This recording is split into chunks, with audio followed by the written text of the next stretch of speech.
ভক্তিপূর্ণ অবমিলণ্ঠিত প্রণিপাত গুরু ভাই বোনদের চরণে দণ্ডবত প্রণাম। আমি বাবার একটা চিঠি, এটা এখন খুলে পড়ে যাচ্ছে, এটা বাবা আমায় লিখেছিলেন, সেটা দেখাচ্ছি। সেটার ডেটটা ছিল 3/8/85। মানে আমি যে 86 বলেছিলাম যে দীক্ষা, সেটা আসলে 84 সালে নেওয়া হয়েছিল।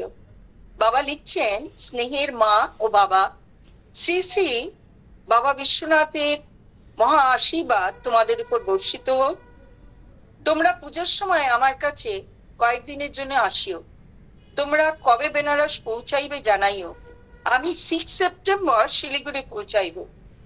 আমি শান্তনুর বাড়িতে আসিব, তুমি আমার সঙ্গে দেখা করিও। আমি এইবার মাত্র 4 দিনের জন্য শিলিগুড়ি আসিতেছি। 9 সেপ্টেম্বর শিলিগুড়ি থেকে ফিরিব। তোমাদের বাড়িতে একবেলা সেবা করিব। তোমরা বেনারসে গিয়া কয়দিন থাকিবে জানাইও। আমি তোমাদের থাকার ব্যবস্থা করিব, আমাকে টিকিট করিয়া জানাইও। Shivananda, reaching Siliguri on 5/9/85 by Darjeeling mail, Swami Shivananda বলে একটা চিঠি লিখেছিলেন। এরকম বাবার অনেকগুলোই চিঠি আছে। তো আমরা তো বেনারস গেলাম বাবার সাথে। বেনারসের নানান জায়গায় স্থানগুলো বাবা আমাদের নিয়ে ঘুরে বেড়াচ্ছেন। একদিন দশাশ্বমেধ ঘাটেও নিয়ে গেলেন গঙ্গা স্নানের জন্য। আমার জীবনের বিশেষ মুহূর্ত যে বাবা সব জায়গায় সাথে করে নিয়ে যাচ্ছেন, এটা বাবার কি অসম্ভব কৃপা। আমি যখন এখন ভাবি তো ভাবতেই পারি না যে বাবা এত কৃপা বর্ষণ করেছিলেন। ভাষায় প্রকাশ করা আমার পক্ষে অসম্ভব। কোন গুরু বা শিষ্য, কোন শিষ্যকে কি এত অপত্য স্নেহ দিয়েছেন কোনোদিন? আমি জানি না। আমি যত দিন যাচ্ছে বাবার এই যে অপত্য স্নেহ যেন আরো গাঢ় ভাবে অনুভব করতে পারছি। বাবা এরকম করলেন, একদিন বললেন চলো আমরা একটু বাইরে যাই। তো বাবার সাথে বেরিয়েছি। বাবা যেন মেয়ে তার বাপের বাড়ি এসেছে, সেই দোকানে নিয়ে গিয়ে আমাকে শাড়ি, আমার স্বামীকে শার্টের কাপ পিস, আমার মেয়েকে জামা কাপড় কিনে দিলেন।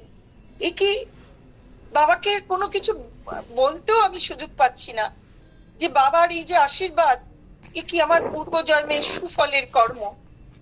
নালে এরকম গুরু তো পাওয়া যায় না। এবার বাবার সাথে ঠিক গুরু সেই রকম হিসাবেও আমার সম্পর্ক যেন গড়ে ওঠেনি, বাবার মতোই গড়ে উঠেছে। তার স্নেহের এইরকম গাঢ় ইয়ে ছিল, প্রেম ছিল, ভালোবাসা ছিল আমাদের এই সন্তানের প্রতি তার। যাই হোক, বাবা ওখান থেকে তো ফিরে এলাম। এরপরে বাবা একটা চিঠি লিখলেন যে কলকাতায় যাদবপুরে একটা নারায়ণ পুজো হবে, সেখানে আমাদের যাবার জন্য। এবং বাবা যখনই আসতেন, এরপরে একদিন হোক, 2 দিন হোক, 3 দিন হোক, যা আসতেন, আমার বাবা মাও আসতেন। কিন্তু আশ্চর্যের কথা, বাবা মা এতবার বাবার সঙ্গে দেখা করেছেন কিন্তু তারা কখনো দীক্ষা নেননি। যাই হোক, সেটা হয় তাদের কোনো এক জন্মের কিছু আছে, তাই হয়নি, বাবার পাননি তারা সেইভাবে। তারপরে তো আমরা যাদবপুর যাব পুজোতে ঠিক করতে, বাবা লিখে পাঠালেন 1 টিন ঘি নিয়ে যেতে হবে। তো আমার শ্বশুর বাড়ির লোকজন, আমার ভাই, সবাই মিলে আমরা সেই পুজোয় যাব। গিয়ে ট্রেনে করে তো গিয়ে পৌঁছলাম শিয়ালদা স্টেশনে। 1 টিন ঘি নিয়ে যখন নামলাম, তখন টিটি আমাদের ঘি দেখে তো একদম আস্ফালন করে উঠলেন। বললেন, ট্রেনে ঘি, আপনাদের ফাইন দিতে হবে, এটা একদম পানিশেবল কাজ। এরকম কথাবার্তা হচ্ছে। আমার ভাসুর, ওনারা কথাবার্তা বলছে টিটির সাথে।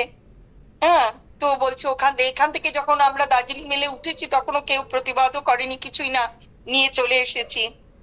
তো উনি হঠাৎ দেখা গেল অন্য একজন টিটি এলেন, এসে বলছেন কি হয়েছে। তিনি আমার স্বামীকে জিজ্ঞাসা করলেন, আপনি কি করেন? তিনি তখন বললেন যে আমি পড়াই, এরকম ইউনিভার্সিটির এতে পড়াই এরকম। তখন নাম জিজ্ঞাসা করলেন, বলে আরে আপনাকে তো আমি নামে জানি।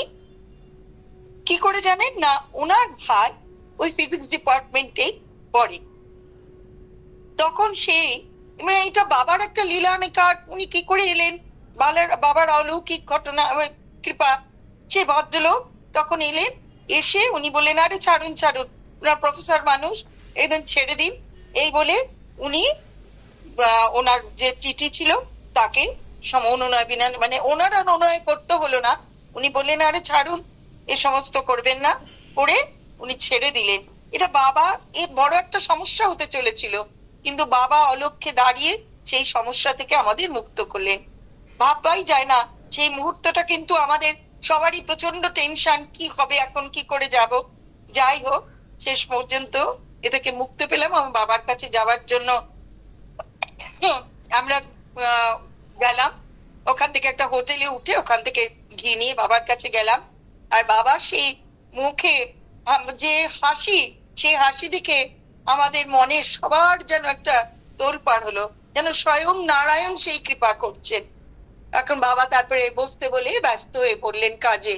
কিন্তু আমার অসীমদা জানেন কিনা আমি জানি না, আমার ওই যাদবপুরে যার কাছে গিয়েছিলেন, যে বাড়িতে পুজো ছিল, তাদের নামটা কিন্তু আমার মনে নেই অসীমদা।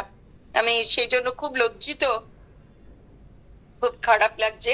যাই হোক, সেখানে সারাদিন কাটিয়ে পরে আমরা দীঘায় চলে গিয়েছিলাম, পরে আবার বাবার সঙ্গে দেখা করেছিলাম। আজকে এখানেই শেষ করছি। প্রণাম।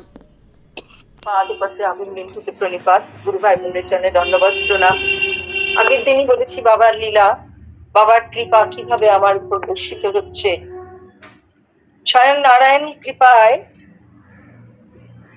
তিনি যে স্বয়ং ভগবান, তার কৃপার কোনো পরিসীমা নেই। বাবা একবার যখন আবার শিব মন্দির এলেন, আমার জন্য একটা শিবলিঙ্গ নিয়ে এলেন, নিয়ে বাবা বললেন কিভাবে পুজো করতে হবে। তার আগেই তো বাবা কিছু প্রিন্ট করা, বাবার আগে ছাপানো কিছু মন্ত্রের কাগজ আমায় দিয়েছিলেন, বলেছিলাম। তার মধ্যে শিবের কিছু মন্ত্র স্তোত্র ছিল। বাবা সেগুলোকে দেখিয়ে বললেন রোজ কিভাবে শিবকে জল দিতে হবে, পুজো করতে হবে। মামুনিও আমাকে সেটা দেখিয়ে দিলেন। আমরা তখন ভাড়া বাড়িতে থাকতাম। বাবা বললেন শোনো মা, মালামা, তোমার গুরু ভাই হীরেন চক্রবর্তী তার সপরিবারে তোমার এখানে আসবেন এবং ওনারা তোমার কাছেই থাকবেন। ওনার স্ত্রী স্বপ্না চক্রবর্তী এমবিতে ইংলিশে পরীক্ষা দেবেন এবং তারা তোমার কাছে থাকবেন 10 দিন মতো। এই হীরেন চক্রবর্তী হলেন বাবার বহু পুরনো ভক্ত, আমাদেরও পূর্বে। ইনি এনথ্রোপোলজি পড়াতেন বারাসত কলেজে, তিনি থাকতেন কালিন্দিতে। তার স্ত্রীও সেন্ট্রাল স্কুলে পড়াতেন। বাবা এবং তাদের সাথে আমার এমন একটা পারিবারিক সম্পর্ক গড়ে উঠেছে যে সেটা বলবার নয়। এখনো সেই সম্পর্ক রয়েছে এবং নিজের দাদার মতো করেই উনি আমাকে স্নেহ করেন। যদিও খুব দুঃখের কথা, বৌদি 3 বছর হলো গত হয়ে গেছেন। তাই আমি ভাবি বা কিভাবে বাবা প্রত্যেকের সঙ্গে প্রত্যেকের যোগসূত্রে বেঁধে দিতে চেয়েছেন, যে প্রত্যেক যেন আমরা প্রত্যেকের প্রতি ভক্তি, শ্রদ্ধা, ভালোবাসা নিয়ে প্রত্যেকের সঙ্গে যোগাযোগ রাখি। এই যোগসূত্র যেন কখনো ছিন্ন না হয়, সেই আমরাও যেন, আমি এখনো প্রার্থনা করি এই যে আমরা এত ভাই বোন হয়েছি, প্রত্যেকে যেন প্রত্যেকের প্রতি শ্রদ্ধা, ভালোবাসা, সম্মান রেখে এই জীবনটা কাটিয়ে দিতে পারি এবং প্রত্যেকের ভালো মন্দ সবেতে যেন এগিয়ে যেতে পারি, এই প্রার্থনা। এইভাবে বাবার আসা যাওয়া, বাবা নানান ভাবে, নানা সময় নানান ভাবে নানান কথা লিখে আমায় চিঠি লিখতেন। তো আমরা যে বাড়িতে থাকতাম সেই বাড়িটার ঠিক উল্টো দিকে একটা জমি ছিল, যদিও আমি এখন পার্থিব কিছু কথা বলবো। তো জমিটা বহু বছর, আমি যবে থেকে বিয়ে হয়ে এসেছি জমিটা খালি ছিল। তো হঠাৎ একদিন দেখলাম যে ওই জমির যে মালিকানা যার, সে ভদ্রলোক আমাদের বাড়ি এলেন, এসে বললেন আমার স্বামীকে যে আমি না এটা এখন একটু বিক্রি করে দিতে চাই, এটা আমার কিছু বিশেষ প্রয়োজন, বিক্রি করে দিতে চাই। তো উনি জিজ্ঞাসা করলেন কি দাম, এবং উনি যে দাম রেখেছেন সেই সময় শিব মন্দিরের অন্য জমি জমার যে দাম তার থেকে অনেকটাই কম রেখেছেন। তো যাই হোক, আমাদের মনে একটু বাসনা হলো যে যদি এটা কিনতে পারতাম খুব ভালো হতো, কিন্তু সেটা কতটা সম্ভব হবে বুঝে উঠতে পারলাম না। যাই হোক, এরকম করে বেশ 2-3 মাস যাবার পরে ভদ্রলোক আবার একদিন এলেন। তখন আমার স্বামী বললেন যে আমি একটু কিনবার ইচ্ছে করছি। তো বাবার কৃপায় সেই জমিটা কেমন করে যে হয়ে গেল, কিভাবে হয়ে গেল আজও জানি না, এবং বাবার এরকম আরো লীলা আছে যে আমার জীবনে কি করে হয়েছে জানি না। তো যাই হোক, জমিটা তো কেনা হলো, বাবাকে চিঠিতে জানানো হলো।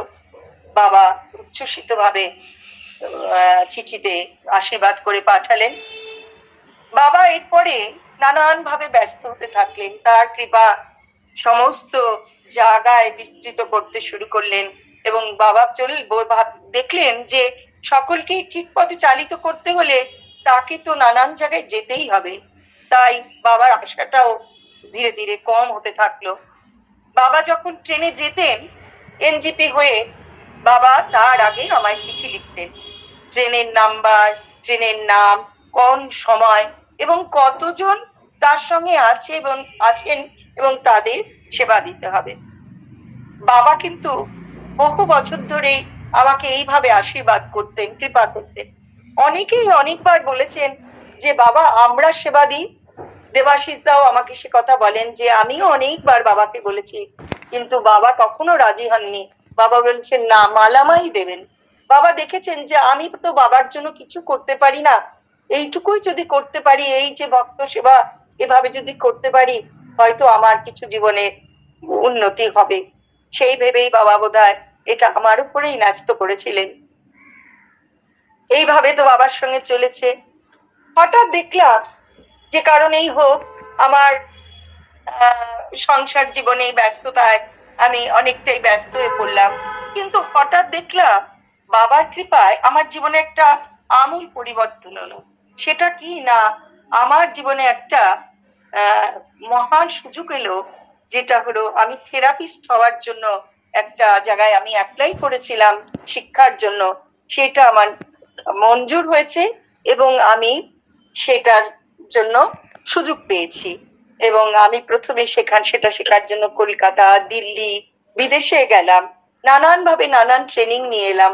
আমার জীবনের একটা নতুন অধ্যায় খুলে দিলেন বাবা।